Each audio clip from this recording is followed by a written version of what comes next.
Ladies and gentlemen, we're back with another video, and we're at the beach, of course, like always, and I want to have a discussion. So, walking around in Virginia, you will see a lot of people with money, and I mean, don't get me wrong, I've done well myself, and first of all, if anyone isn't doing well, the buildings are very tall here, so if you ever just decide fuck it all, that should be enough to get it done. Anyway, now I want to go into a discussion of the haves and have-nots. And I've noticed a trend in Virginia that most rich people are old as fuck. So there seems to be a simple formula that I feel like isn't talked about on YouTube, and that it basically is, if you're a woman and you're rich, be pretty hot and marry someone that is rich. And if you're a man and you're not already rich, you're probably fucked. Like, to be totally honest. And I feel like this isn't discussed enough.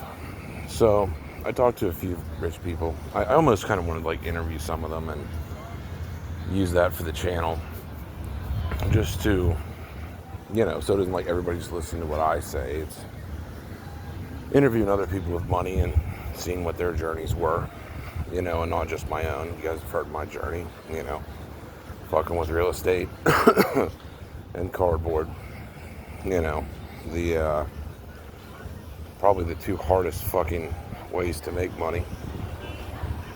And, I've done fairly well from it. And still, when I come to this place and see a Pagani, which most of you don't know is a $4 million car, you start to feel kind of poor. Because I don't think any of us at any wealth level, including Rudy, I don't think any of us are buying a Pagani. That's just kind of fuck you level money. And so I've interviewed some people. I should have didn't want to get them on camera or anything. So I talked to a couple that had money, and the guy's advice was he was in HVAC, and he started an HVAC business and made a ton of money from that. But he's also like fucking 60 years old, and his wife was a teacher. So once again, basically the case of working extremely hard until your flesh literally melts off your body. And well, for me, that's not how I like to do things. And part of this journey has made me realize that I'm actually pretty fucking successful for my age. That, one second, let me get this going. That, if I didn't, if I was 50, I'd probably have closer to $4 or $5 million. And anyway, so some of the advice I got from some of these wealthier people were just your basic, start a business, get in real estate, the usual bullshit. And I want to tie this into a YouTube video that I watched on Ben Mahler. I think we all know who he is. A successful real estate investor. And I just watched him bid on a house, and he tried to buy it for $100,000, and it ran clear up to $400K. And it's just a bunch of people in their 50s bidding on fucking homes. And it made me realize something, that this world is just like a fucking amusement park, like a cruel joke. And you know, it's rather sickening that it's like the whole world is just so overrated, you know? And that's coming from someone with fairly good success for my age, I would argue. You know, I know everybody in my comment sections is a fucking billionaire, and they all buy yachts and play poker on Saturdays and turn their $3 million into $10 million. And so my point is, what I've came to a conclusion is the only real way to get successful is to either invest,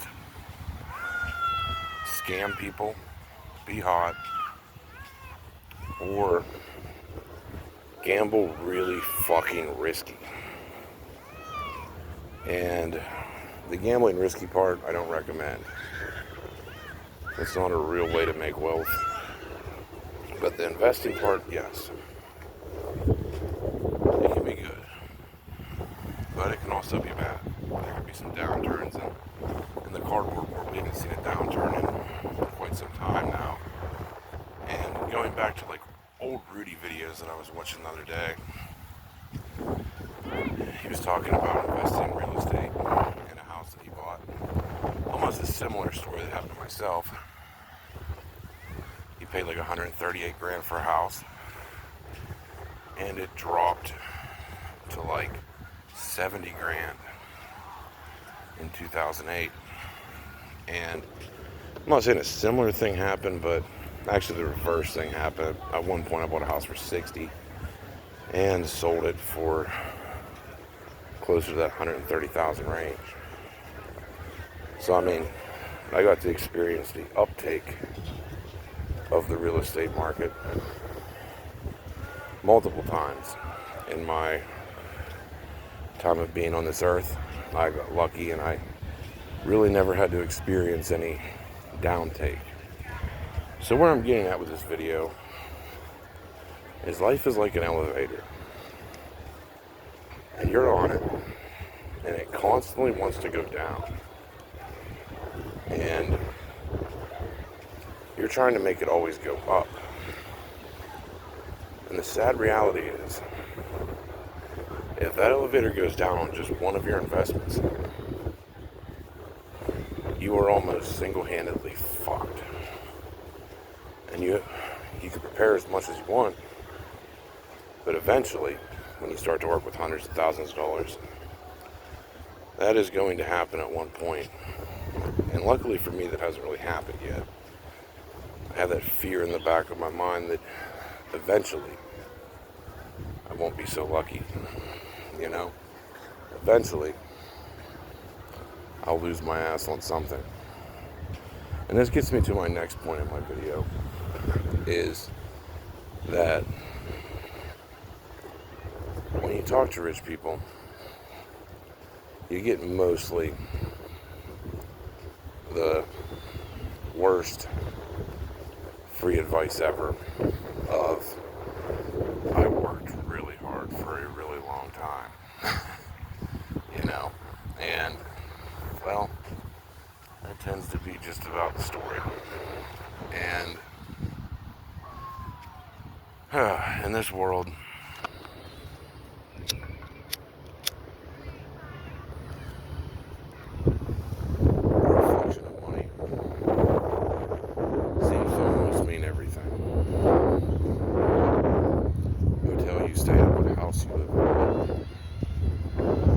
country you're in. And, you know, I look at other states that aren't Virginia, and the majority of people are totally on that elevator downwards. They're living on their working salaries, which doesn't amount to shit, to be honest. And that's what I've said on this channel before. Working hard is total fucking bullshit. It's mostly on luck and brain power and deep consideration, deep thoughts, like what we're doing right now, walking down the beach, where you take a reflection of who you are, what you value, and what your beliefs are. And then you challenge your beliefs to see if you were right or wrong. And that works in real estate, that works in crypto, that works in the card world. That you place your money on the table and you bet and you pray to God that you're on the elevator up and not on the downward spiral of failure. And my friends, I've been on that downward spiral many years of my life. Many years of my life, I was a millionaire. I went back down to zero. I actually went to in debt at one point. And then I went right the fuck back up. And I have to say, some of it was hard work, but most of it was luck. And a lot of people may say, well, you just invested in cardboard and that's how you got all your money. I hate to say, that's not true. That's not true at all. Hold on one second.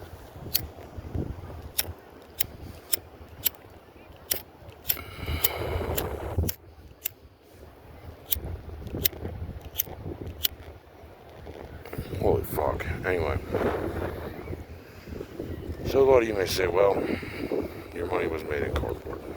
And well, you could say part of that is true. But most of my money was made working shitty jobs I hate.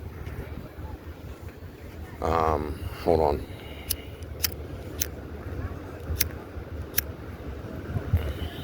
Working shitty jobs I hate. And investing in real estate, flipping houses. Something that over time I kind of got better and better and better at it, of realizing that you make your money on the buy,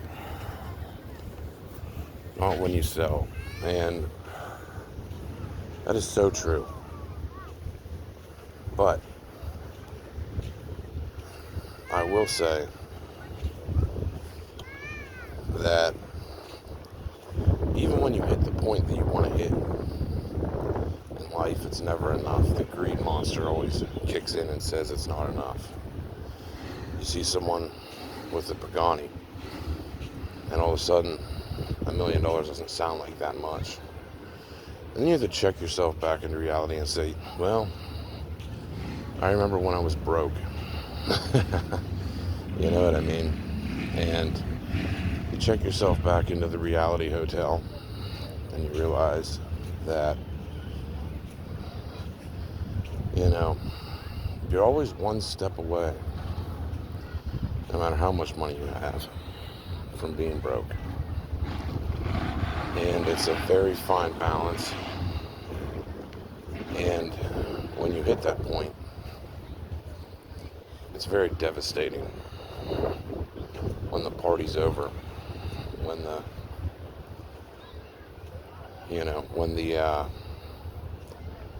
party ends, per se, and you wake up and there's no Lamborghini outside, there's no women, there's no house, and just nothing left.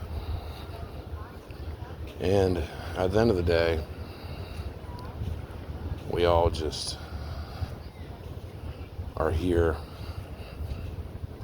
trying to coexist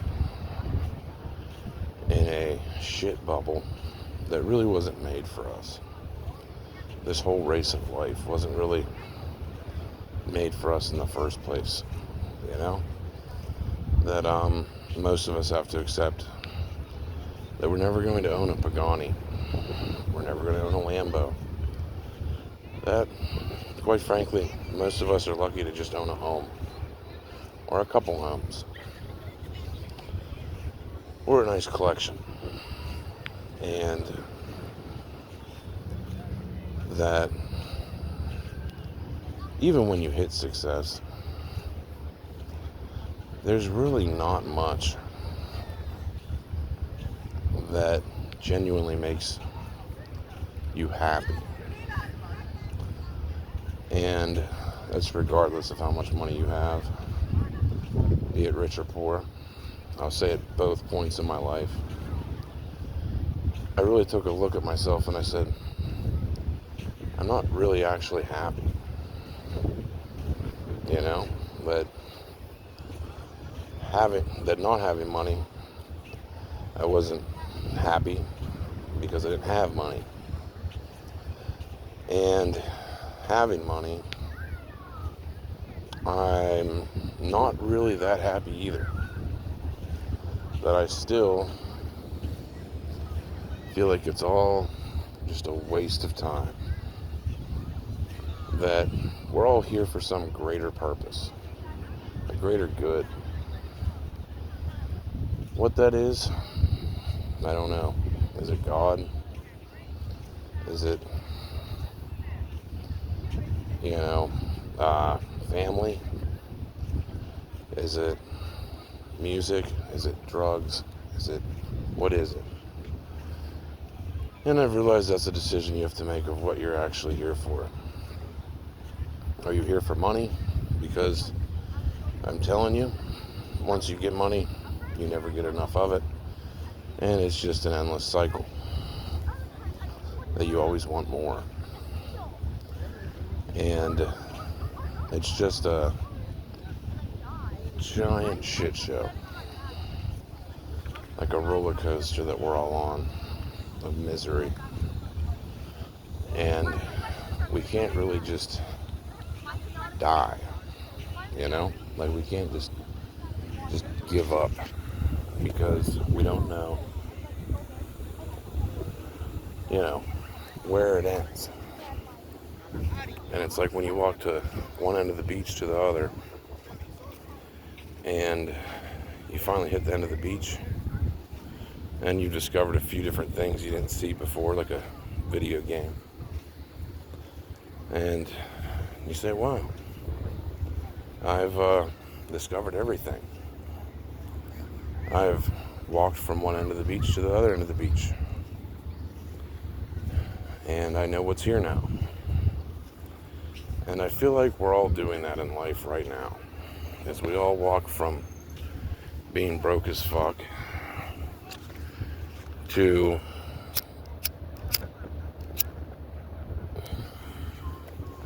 success, money, women, and we all say, well, I've been there and I've done that. Now what? And quite frankly, I don't know about everybody else that watches my channel. I'm like 34 years old. And I look at it like, now what? What's the plan?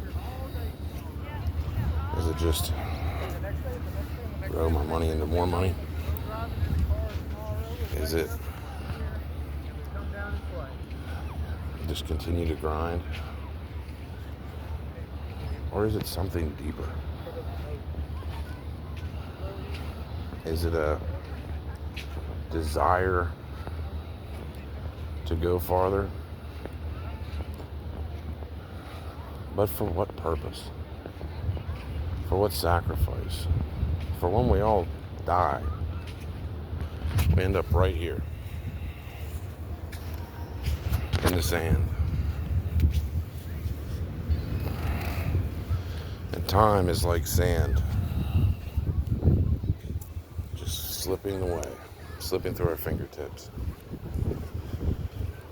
And being my age, I call myself like a half a boomer, where I got to experience some of the best opportunities at growing wealth. And even Rudy had said before that he doesn't really, that like, if he was trying to grow his wealth right now, he wouldn't be able to do it as fast. And I have to agree with that, because now you're going to risk a lot more money buying sealed, a lot more money buying crypto. I mean, you're not buying crypto for 16 grand anymore for a Bitcoin. You're not buying Evolving Skies for $125 a box anymore. You're not buying XY sets dirt cheap anymore. That it's a lot tougher. It's a lot more difficult. And for that reason, I feel really terrible for the younger generations out there that have to go through the same shit, the same bullshit that I went through, of being poor as hell, trying to make something of it. And, you know, I see a lot of people that work at shitty jobs that they hate, just so they can get a taste of the success that I've earned, you know, so they can get to where I'm at, you know, so you can either be me or be Rudy or be someone with money. And I'm here to tell you, as great as it is to have money, if you started from nothing, you will always be what they call the term hood rich. And that's how I feel I am now. It's like I have money, but am I going to go spend, you know, $100,000 on a car? Fuck no. Am I going to go buy something, unless if it's real estate, am I going to go buy an expensive car I don't need? Fuck no. Am I going to spend an extra $1,000 a night on a hotel room? Fuck no. You know, and that's a point of, even if you are to the point where you have money, that there might be a day that you go back to not having money. And you will wish in your luxurious lifestyle, you'll go back, you'll retrace your steps, and you'll say, wow, I wish I didn't spend $1,000 on that hotel room. Wow, I wish I didn't go to that party and blow 30 grand. I wish I didn't do this or that. And that's self-reflection. It's such a valuable thing and a valuable commodity that I feel like it's not taught. But either way, my point of this video is we live in a clown world where the entire world is bid on by rich, fat fucking millionaires. And it's slowly being bought out from under all of us. That in 10 more years, if you want a home, that's going to be a foreign concept. If you want a family, forget about it. It's almost unaffordable at this point for even rich people. Like, I've seen millionaires start a family and become poor as fuck. So you almost get into this point where you have money, but you have to decide not to blow it. So you pretty much get in this frugal state of like, wow, everything fucking sucks. Like, where was the magic of 10 years ago when I actually enjoyed life, when I found things fun, when I found things enjoyable? And I feel like I haven't had that magic in a long time. And I think that magic was mostly drugs, being extremely high on pain pills that maybe made me enjoy life and not realize how bad it sucks. And the sobering reality is that life fucking blows. And the path to making money is very, very, very difficult. And there are basically two ways to do it. Busting your ass, working every day of your life until you're dead. Or busting your ass and investing and taking shortcuts. But shortcuts are always risky and they're always dangerous. They have some form of danger. Like 5 years ago, 3 years ago, 4 years ago, buying evolving skies at $125 a box and just taking the risk that no one gives a fuck. And if you took that risk, you're now filthy rich. You have more money than what you know what to do with, even if you put $100 grand in it. And my point is, even when you get money, in 2025 you still look around and you say everything sucks. When a lobster roll is still $20. When a concert is still $3,000 to go see some shitty musician. When a vacation is thousands of dollars just to escape the holes of life for a brief moment. And that's the reflection that I've took away from this trip so far. That everyone's trying to escape the misery of existing.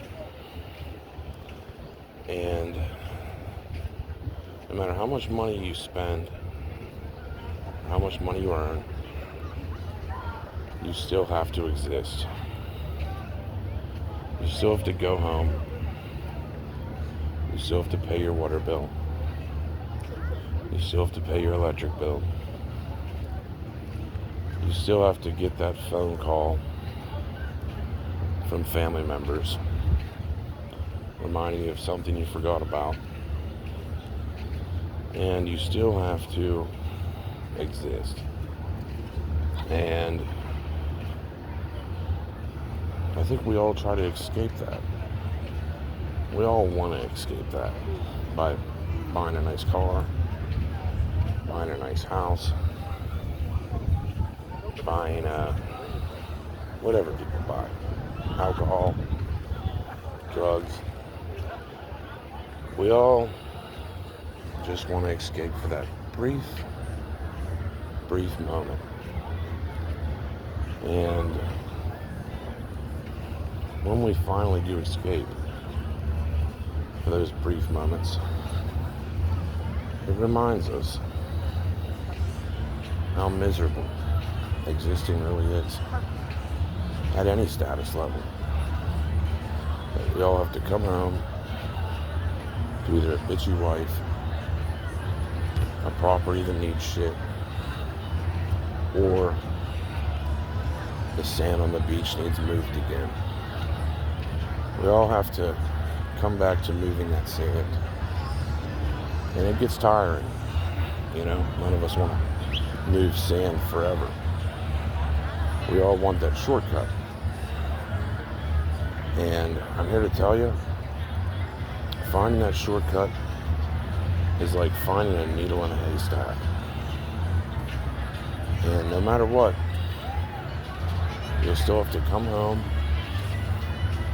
and deal with all of life's bullshit that kicks you in the testicles every day you wake up and every day you go to sleep. Be it your wife, be it your life. And the world is just a pain in the fucking ass. And that's everything we have for this video. Just a reflection, walking across the beach saying life